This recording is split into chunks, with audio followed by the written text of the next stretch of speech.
Ayurvedic medical officer जो कि एक सरकारी पद होता है और इस पद पर एक अच्छा खासा यानी कि 80,000 से 1 लाख रुपए प्रति माह तक वेतन मिलता है और इस पद के लिए हर साल हर राज्य में भर्तियां निकलती ही रहती है।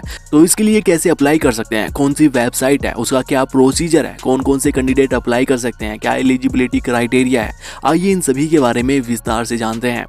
आयुर्वेदिक मेडिकल ऑफिसर जिन्हें AMO के नाम से भी जानते हैं और यह आयुर्वेदिक मेडिकल डिपार्टमेंट में एक अच्छा खासा बड़ा इज्जतदार पद माना जाता है।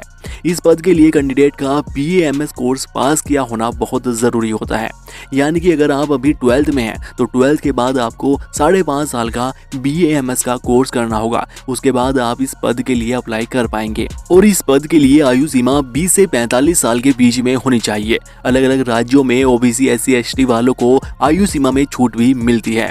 अब बात एग्जाम पैटर्न की कर लेते हैं। तो इसकी भर्ती प्रक्रिया में लिखित परीक्षा और इंटरव्यू के आधार पर भर्तियां कराई जाती है। लिखित परीक्षा में जनरल स्टडीज और BAMS के दूसरे सभी सब्जेक्ट से प्रश्न पूछे जाते हैं और ये 300 नंबर के 150 ऑब्जेक्टिव टाइप प्रश्न पूछे जाते हैं, जिसमें 1/3 नेगेटिव मार्किंग भी होती है। यह पेपर किसी राज्य में 150 नंबर का तो कुछ राज्यों में 300 450 नंबर का भी होता है। तो इसलिए भले ही अलग अलग राज्यों में परीक्षा अलग अलग होती है, लेकिन सिलेबस सभी राज्यों में लगभग सेम सा ही रहता है। सिलेबस की बात करें तो जनरल स्टडीज में तो Indian economy and social development, current events of national and international importance, Indian agriculture, general science, इस तरह के 15 से 20 टॉपिक से प्रश्न पूछे जाते हैं, उन्हें यहाँ पर आप देख सकते हैं। और इसी तरह से BAMS कोर्स के सभी सब्जेक्ट से भी प्रश्न पूछे जाते हैं, जैसे पदार्थ विज्ञान, आयुर्वेद का इतिहास, इस तरह के लगभग 20 विषयों से प्रश्न पूछे जाते हैं, जिन्हें आप यहाँ पर देख सकते हैं।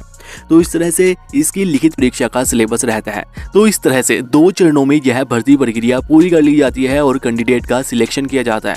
लेकिन अब आपके मन में ये भी आ रहा होगा कि आखिर आयुर्वेदिक मेडिकल ऑफिसर की पोस्टिंग कहाँ पर होती है, कहाँ पर इन्हें काम करना पड़ता है। तो इसमें primary health centres, community health centre, district hospital, Ayurvedic government hospital, government medical college, government health programmes, Ayush wellness centre, इस तरह के सेंटर्स पर, सरकारी हॉस्पिटल्स पर इन्हें काम करना पड़ता है, इनकी पोस्टिंग कराई जाती है। अब बात आती है कि आप इस पद के लिए अप्लाई कैसे करेंगे, आपको भर्तियों का कैसे पता चलेगा। तो देखो, अलग अलग राज्यों में पब्लिक सर्विस कमीशन PSC के द्वारा इस पद पर भर्तियां निकाली जाती है।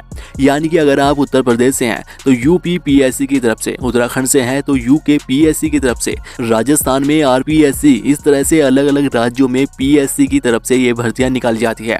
तो अगर आप उत्तर प्रदेश से हैं तो आपको uppsc.up.nic.in वेबसाइट पर आपको जाना होगा और यहीं ऊपर ही आपको लेटेस्ट भर्तियां दिख जाएगी, जहां से आप इनके लिए अप्लाई कर पाएंगे जब भी भर्तियां आएगी। इसी तरह से अगर आप उत्तराखंड से हैं तो आपको psc.uk.gov.in वेबसाइट पर जाना होगा और यहीं पर नीचे आपको सभी भर्तियां दिख जाएगी, जहां पर आप इनके लिए अप्लाई कर पाएंगे। बाकी आपको अपने राज्य की वेबसाइट जानने के लिए गूगल पर जाकर अपने राज्य का नाम लिखना होगा। जैसे हम हरियाणा ले लेते हैं, उसके आगे आपको PSC लिखकर सर्च करना होगा। तो इस तरह से आपके राज्य की वेबसाइट खुल जाएगी, जहां पर आप मेडिकल ऑफिसर की भर्तियों के बारे में पता कर सकते हैं, उनके लिए अप्लाई कर सकते हैं। बाकी अगर अब भी आपके मन में कोई कंफ्यूजन है तो आप अपने राज्य का नाम और अपनी समस्या लिखकर हमें कमेंट में पूछ सकते हैं। बाकी वीडियो को लाइक कीजिएगा, शेयर कीजिएगा और ऐसी ही और वीडियोस के लिए चैनल को सब्सक्राइब करके बेल आइकन जरूर दबा लीजिएगा। धन्यवाद।